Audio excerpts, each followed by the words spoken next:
मेरा विश्वास है देश में अगर कोरोना के खिलाफ एक नेशनल प्लान होगा तो हम सभी राज्य सरकारें और केंद्र सरकार मिलके इस दिशा में काम करेंगे।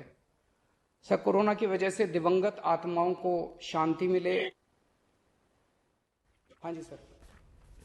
ये हमारी जो परंपरा है, हमारे जो प्रोटोकॉल है, उसके बहुत खिलाफ हो रहा है कि कोई मुख्यमंत्री ऐसी इन हाउस मीटिंग को लाइव टेलीकास्ट करें।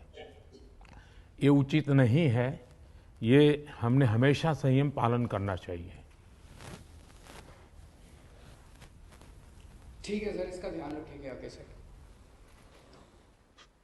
सर, मैं सभी आत्माओं को शांति मिले जिन जिन लोगों का इस दौरान कोरोना की वजह से जिनका देहांत हो गया, और उनके परिवारों को दुख सहने की शक्ति दे। अगर सर मेरी तरफ से कोई गुस्ताखी हुई है, मैंने कुछ कठोर बोल दिया, मेरे आचरण में कोई गलती है, तो उसके लिए मैं माफ़ी चाहता हूं। लेकिन अभी तक जितने आज पॉल साहब की जो प्रेजेंटेशन थी वो भी बहुत अच्छी थी, और उसके हिसाब से जो भी हमें निर्देश दिए गए हैं उन निर्देशों का हम पालन करेंगे।